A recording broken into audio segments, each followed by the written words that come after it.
On a attendu des mois et des mois, donc on va attendre quelques minutes et je pense que le débat va commencer.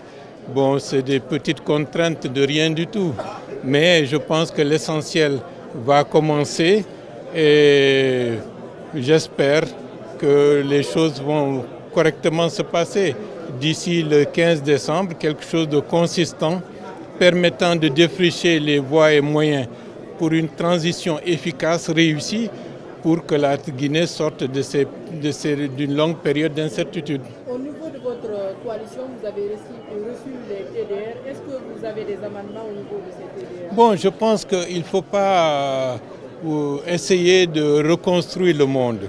Il y a les étapes qui sont déjà consignées dans l'accord avec la CEDEAO, c'est-à-dire les 10 étapes du chronogramme.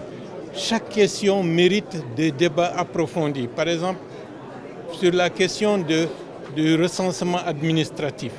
Il y a le recensement administratif des Guinéens qui sont à l'intérieur du pays, il y a ceux qui sont à l'étranger. Il faut que cela soit tout à fait clair que l'ensemble des citoyens guinéens sont partie prenante du processus électoral où le suffrage universel, c'est cela qui confère la légitimité. Donc, il nous faut contribuer à faire recenser l'intégralité de la communauté nationale résidente et non à l'intérieur du pays et celle qui est à l'étranger. Ça, c'est un aspect essentiel. Quels sont les pays qui doivent être, dans quel pays les recensements devront-ils être faits? Donc, vous voyez, c'est des questions qui sont importantes et qu'il faut d'ores et déjà donner une solution pragmatique pour que personne ne soit lésé. Par rapport à la question de la Constitution, ce n'est pas le lieu d'écrire la Constitution, mais c'est le lieu de défricher quel type de régime voulons-nous, est-ce que les intangibilités de la Constitution de 2010 devront-ils être, comment on appelle ça, sanctuarisées au niveau de la Constitution qui va être rédigée?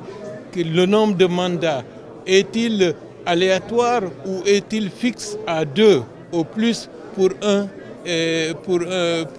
président de la République?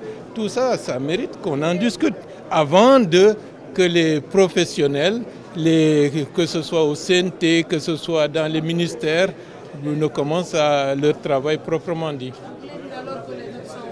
Les absents ont tort et je crois que, je leur ai dit, s'ils ne font pas attention, ils passeront à côté de l'histoire de la Guinée et ce serait dommage. Et je leur dis encore aujourd'hui, à cette occasion, en refusant de participer à ce dialogue interguinéen qui est un dialogue fondateur des années institutionnelles de la Guinée pour très longtemps, ils risquent, en agissant ainsi, de sacrifier leur parti politique parce que certains vont estimer pourquoi être dans un parti où les étapes majeures de la vie nationale sont boudées et donc pourquoi y être au risque d'être absent le jour même des joutes électorales et des élections. Donc ils sont en train de liquider leur propre parti politique.